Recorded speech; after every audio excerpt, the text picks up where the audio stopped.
This is AI Marketing Experts, where bold marketers and next-gen AI collide.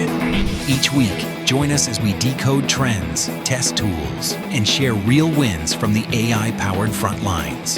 No fluff, no hype, just straight talk and smarter marketing. Tap subscribe and let's geek out on AI. Well, howdy, everybody, and welcome to the AI Marketing Experts podcast. Thank you so much for joining in today. My name is Chris Hunter. I am the Chief Marketing Officer of River Marketing Heroes.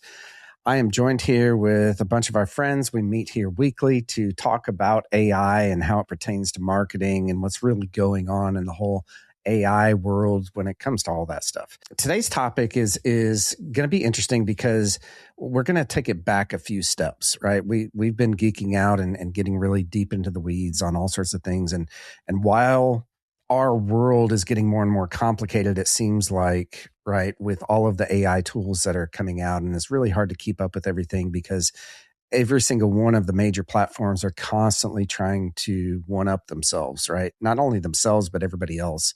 You know, as a great example, we're on an agents race right now with every single one of the major platforms. They're all trying to add this agent functionality to essentially take over any task that is dealing with a computer these days, right? So we're going to take it a few steps back though. Okay. And we're going to talk about some of the fundamental type things because we've heard a little bit from our audience that, hey, while knowing how to do Claude Code is cool, what about ChatGPT? How do I even use it? Right. So we're going to talk about how to get good outputs today. We're going to talk about how to not get hallucinations. We're going to also dig into some privacy and safety fundamentals that you need to be aware of, right, with pretty much all the platforms out there. All right. So let's go ahead and start off here. Brad, you were talking earlier today or before we jumped on here. Why don't you tell us a little bit about how do we get a good output from ChatGPT? ChatGPT is the biggest one out there. So let's focus on that one for now. Sure. Nice to see you all. Or as Chris would say, y'all. I lived in Texas back 40 years ago, and it was like a different language when I first moved there because I was a California kid, but that's a whole nother story. So, I'm seeing some shifts when it comes to getting good outputs, essentially because, even in recent times, it's like, okay, you really need to have a good prompt. You need to be a prompt engineer, so to speak. And I think that might be shifting some because I think that the AI models, the LLMs, are getting a little bit smarter, meaning you maybe don't have to have the most amazing prompt in the world to get good output. However, I think it still helps. I think I've shared before on here, we use a prompt tool that's very inexpensive called Pretty Prompt. And so I can put something in there very simple, create an image of such and such and make it look blue and green, very simple. But then when I use this prompt tool, it will then really refine that to let the AI model know at a much higher level what it should be creating. Because what can happen if you're just using a basic prompt, and you're not really as familiar with some of the tools, then you can get some not so great results. You may be spinning and wasting time and trying it over and over. So that's one of the first things that comes to mind is at least get a decent prompt in there when it comes to your output. I don't know that I'll jump right into the whole security side of things, but also be aware that if let's say you're creating some written content or something more in depth, you got to proofread what it produces because there is a term used in the AI world called hallucinating, and the robots, so to speak, will do that periodically. Meaning you may just take a cursory glance at what it produced and say, oh man, that looks good. And the next thing you know, you've published that or whatever, and you have somebody else look at it and go, oh, wow, that's really goofed up. You missed that part. So you definitely proofread what it produces, especially if it's, longer content. I know that a lot of times we'll put together 2,500 word blog posts, and it just makes sense to review it, because whether you had a human writer or you had an AI writer, your common sense would say you need to proof that, review it, make sure it makes sense, make sure that it's legitimately talking about what you're trying to say. Sometimes in prompts, what we'll do is say, don't include case studies, don't include prices. Give it some guardrails, give it some feedback of what you don't want it to do. That sometimes can save time. 100%. I think that and that brings up a good point of always checking the work, right? And what I talk about a lot with anyone that I talk with, AI, is treat it like a new employee into your organization. They don't know anything about your organization. They don't know how to do the actual job, right? And yes, AI has gotten a heck of a lot smarter, but you still need to check the outputs on everything, right? And it's not just for content. We're talking everything across the board, right? What do you think, Jen? Yeah, specifically around this issue, we always put content through another fact checker prompt. So yes, we also have a human in the loop, but in addition to that, we want to make sure that not only are we using AI as a fact checker, to make sure that there isn't hallucinating, but to make sure that if we are including some sort of facts that we're saying, do we have a link to where this was? Like if it says, a study shows, okay, give us a link to that study. And we also have to check to make sure that that link is actually valid, because sometimes, at least it used to do this, we, have the guardrails in now, but it would include links to studies that it was a broken link. And so that does us no good. So using AI to check it in multiple ways like that, I think is really helpful. And then also, in addition to fact checking in general, if we're writing content for a client, then we also want to tell the AI, fact check it based on what is already available on the client's website. That way, like if it's saying something that is just out of alignment, like yes, we have like the custom GPTs and the brand and all of that, but we also want to make sure that it doesn't contradict anything that's already on the website. And so if it does, it will, flag it for, again, to bring the human into the loop to check that. 100%. And so that brings up a good point, on hallucinations. And that's kind of on our topic here, is how do we ensure that the outputs that we're getting isn't hallucinations? John, why don't you weigh in on that one? Yeah, so I think what we're wrapping this all around is, and Brad mentioned it well, and then Jen dove right into it. Prompt engineering isn't as important anymore. You and I, Chris, both know that when you start working with an agent, you don't do any prompt engineering. You just have a conversation. It figures out the prompt, and then it goes and does a task because it has a skill. So we've just added a whole bunch of little things right here and there, but skills are basically like custom GPTs back in the day. Skills are transferable. They don't just have to be on Claude. You can take a skill to any one of the LLMs. A skill is a set of instructions that tell you how to do something. So what I kind of want to put that into bubble is, if you've got what I call a chat in the wild, this is how I explain it to my team. If you just go into ChatGPT, whether you're on the, and you're on the paid or you're not on the paid plan, then you can't have projects. So you're just walking in and starting a chat, and you just start the chat up. It is rogue. It is like, I know everything. I know too much. You didn't give me anything.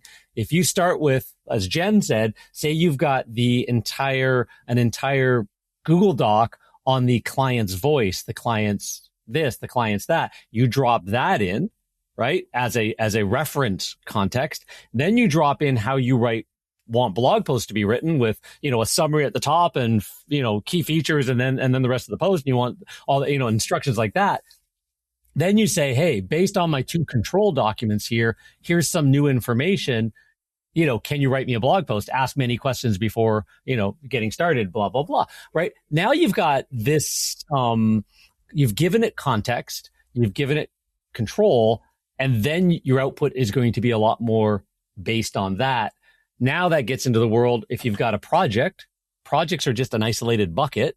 You can put those instructions at the top of a project and have conversations forever, have individual chats that are only inside that project, so that project has a knowledge base that it always draws back against. And now you've made that a little bit easier. So it's worth $20 a month, just for your ChatGPT or whatever. So I think those are a couple things. And then if you're ever having I know Laura was going to touch on, we're talking a little bit about, a lot of people don't know how insecure these LLMs are. Everything you type in there is public unless you either go into the private mode. There's an option in ChatGPT in the top corner where it's temporary mode, where nothing is shared, that kind of thing. You can set your privacy settings. They've added two-factor authentication, just like you should be doing on Facebook, because people can get into your Facebook account and then, and go rogue and steal all your stuff. People can get into your ChatGPT too, if they figure out your username and password on stuff like that. So you should have the two-factor authentication now, which wasn't there 2 months ago, but it's there now in the back end, and they're recommending everybody set that up. So think of your privacy, think of context, when you're doing stuff, and you'll get much better output, and you can kind of control your environment a little bit better. I think that's a well said, that all of us, no matter what, need to take time to look at our settings and see what's currently in there, what they have updated, what is included, what's not included. I know one of the key things that we like to mention is, if you're not going to email it out to the world, don't copy and paste it in there. So you do want to think about what you're putting there, because it does start to seem very intimate, and you've got this private conversation going on with your computer or your phone, and you don't think, oh, it's not going to go anywhere. But that's the thing, is depending on your settings, it could be training other LLMs or the AIs using it for other fashions. So definitely take the time to check those settings and see what you want out there and what you want them to be. So the other thing too is you can sanitize your inputs. So what we mean by that is maybe be a little bit vague. Don't talk in specifics. So if I'll just use a tractor as an instance. So you don't have to put everything specific of your serial number and everything about your tractor to find out information. You can go ahead and be vague and just state the year of the tractor, some basic things. And once that's in there, then you can decide what to do with it. So think about being a little bit vague once in a while and not be so specific. Don't tell it your social insurance number. No, definitely don't want to do that. That's exactly right. Don't do it. Yes. And I know that there are some settings in general that you can adjust in the different LLMs. Do any of you recall exactly some of those settings that you would want to keep, where basically you're saying don't use my information to train the model? You guys remember any of that? Yeah. Go through your settings. It's in there. You think there's ChatGPT has the whole security section, so you want to go there as well, and double check sort of your setup and your security and stuff like that. But just pop through the because they keep adding more layers to it. But just make sure that things like memory and training and stuff like that. I know Gemini has really harsh setting or really good settings on, do you want this to be used anywhere else at all? Kind of idea, and asks you really straight up. The other ones are a little bit harder to find or a little bit, more nuanced. But yeah, they all have an ability to hit a temporary chat that is completely off the beaten path and will not do anything if it's going to be that private. Yep. Always a good thing. Always a good thing. Back to what we're talking about, the facts and stuff. One other thing that we also like to do is ask it to flag assumptions, because again, AI likes to be very pleasing, likes to provide you all of this great information. But if you ask it to flag any assumptions, that is helpful. Also asking one or two qualifying questions after what, like clarifying questions, not so much qualifying, but clarifying questions is also a way to kind of cross-reference what it is putting in front of you. And again, to everybody's point so far today is human in the loop. Remember, there was only a few years ago, we did not have this type of assistance.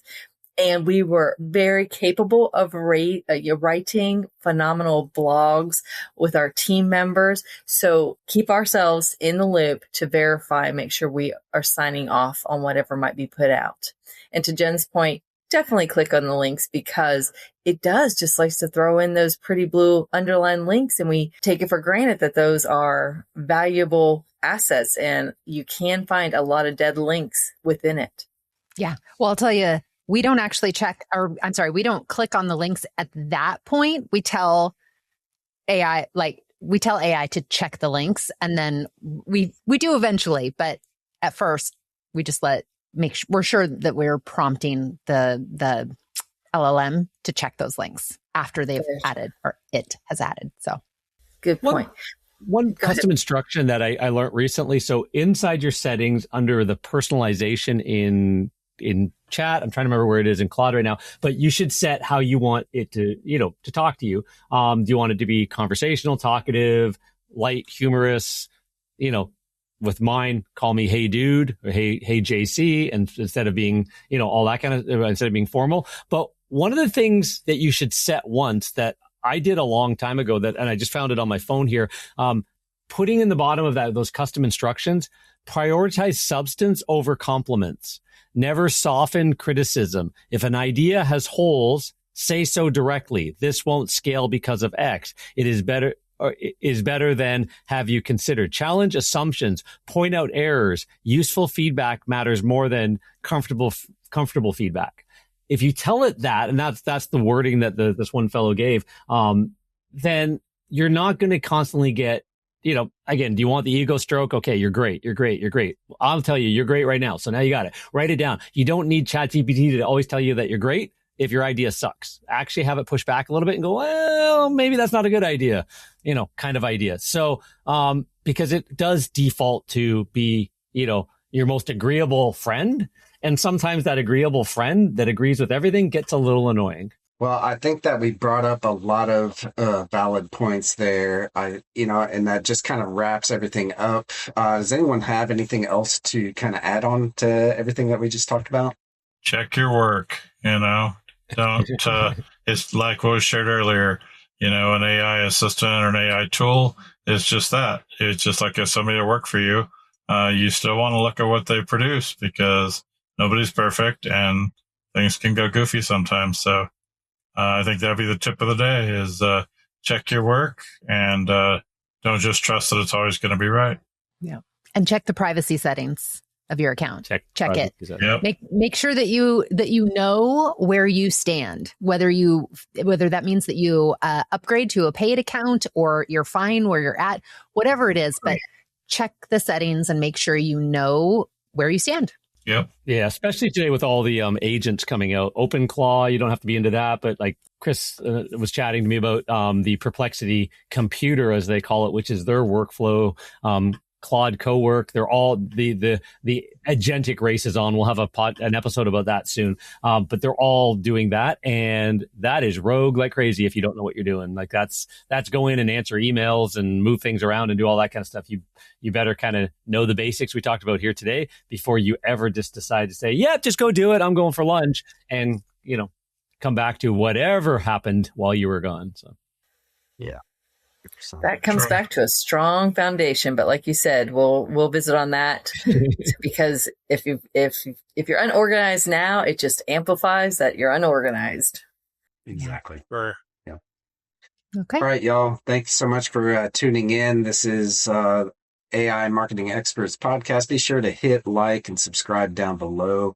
Make sure you tune in every week because we are bringing it with all sorts of cool stuff that we're talking about. Yes, we did go back and go some foundational type stuff today, but we're always talking about the newest, latest, and greatest and all that kind of stuff in the AI and marketing world. So with that being said, thanks for joining us and have a great week, y'all.